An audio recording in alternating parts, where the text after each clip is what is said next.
Hello lovely people, this is Jay. I've just finished a 24-hour shift as a support worker, so I'm absolutely shattered. I thought I would do a quick plot tour just so you can see what's what. The garden's got its winter coat on at the moment, so it's not looking its best, it has to be said, but I thought it'd be cool for you to see what I'm going to be sowing into each bed throughout the spring and summer, and then maybe make a video every 4 weeks just to see how it progresses. So the first bed is going to be my salad bed. Last year this had broad beans and garlic, which did really well over winter. Unfortunately my broad beans this year haven't worked out, so I've had to replant. My overwintered ones just withered and went black. Fairly common I think this year. Did them a bit too early maybe. Anyway, so this is my salad bed. You can see there's already spring onions growing along, which are planted, and they've overwintered brilliantly. Planted them in October time. Excuse me, bit of a sore throat. I'm then going to do more lines of various salad leaves, radishes, turnips and pea shoots. I've already planted the pea shoots and they're coming along great guns, and I'll put them into the ground in about a month's time I think. Next, and not looking very majestic whatsoever at the moment, is a carrot bed. I did a video about a week ago on how to sow carrots. I sowed some F1 carrot root fly resistant varieties. I've put bubble wrap on to keep it warm. I've got no fleece, so I thought, you know what, I'll give it a go, see what happens.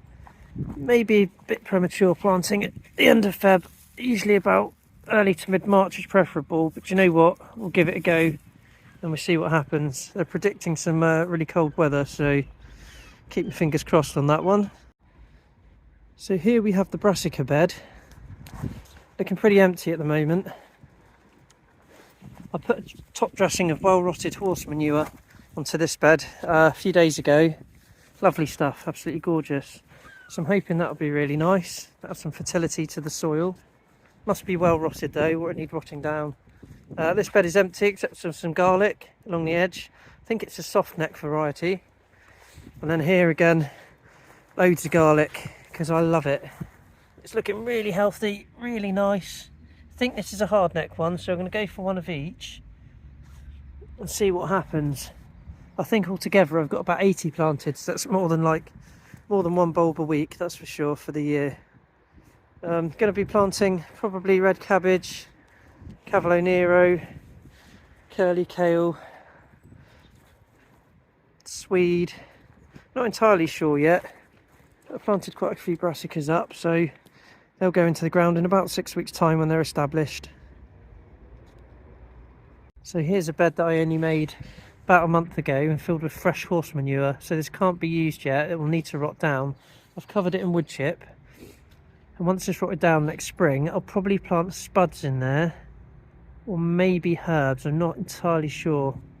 This is my apple tree bed, which again I've mulched with wood chip.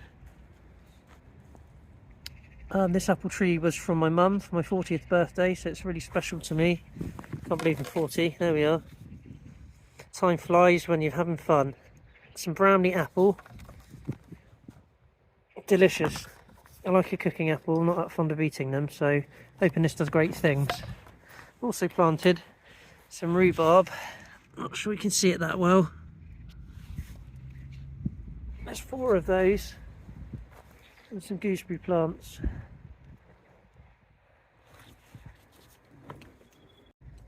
And here we've got the compost bays, so there's 3 bays, I've just added a third recently. So the idea is you start one, when that's half done you turn it into the next one, and then that again goes into the next one, and so you end up with the last bay has your pretty good compost in it that's nearly ready, and the other ones are kind of fresh.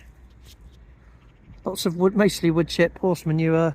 I have done a little video on this, lots of different stuff really, lots of green bits, lots of fallen leaves.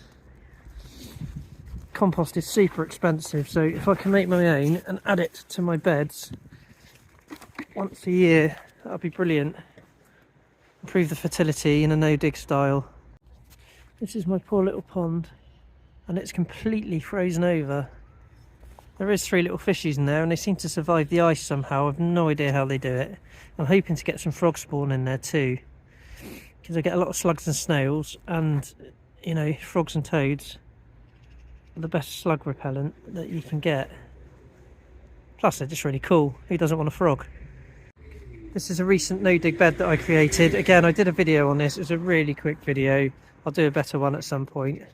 But this is well-rotted horse manure. So this is good to go, really. I'm going to be planting sweet corn into there in May. I believe it's called Moonshine, and it's a really prolific variety. One of my plot neighbours had it, and it was brilliant, so I'm going to go with that. Still got these crates, which I have no idea what to do with at the moment. So any ideas on that would be really welcome in the comments. So I've got the polytunnel beds, I call them, next to the polytunnel. Again, there's some garlic in there. I'm garlic mad, as you can tell. Probably going to be leeks and potatoes in there to follow. Again, I'm not entirely sure really. I've got a rough plan on an Excel spreadsheet, which I will try to do a video on and upload as soon as possible. Here we have the polytunnel. Nothing really growing in the ground yet, except of course, can you guess? A few garlic. Oh dear. Keep the vampires away. Seedlings, lots of seedlings. Loads of seedlings.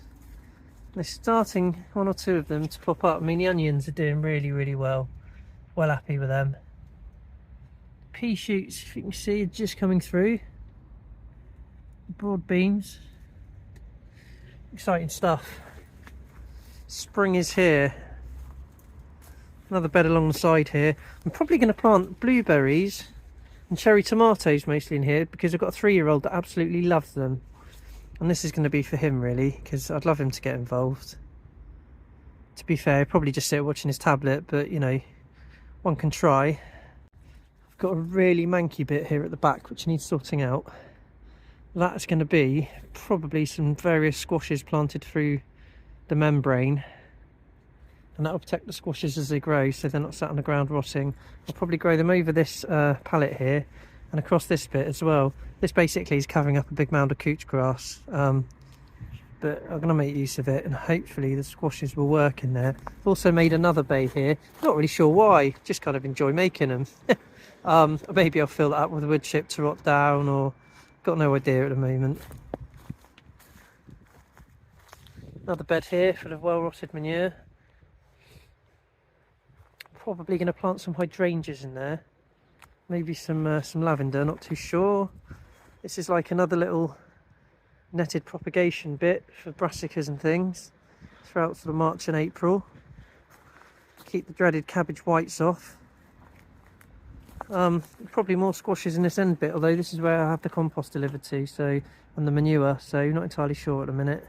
This bed here last year had beetroot in one end and sprouts in the other. So the end nearest to the camera, I'm probably going to put a couple of courgettes in because I love them and they're prolific. So that means lots of food, which is pretty cool. Interplanted maybe some flowers or something. And then here I've got another 4 rhubarb.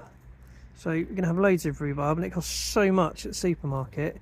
It's like £4 for about 6 sticks. It's ridiculous. So I'm looking forward to loads of crumbles.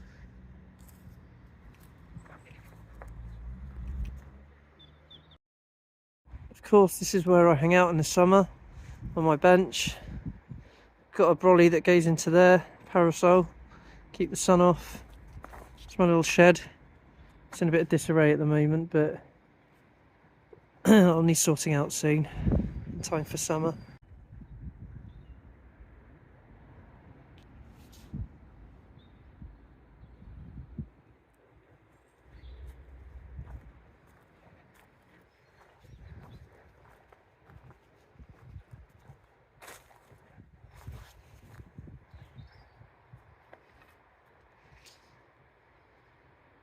So that's my plot.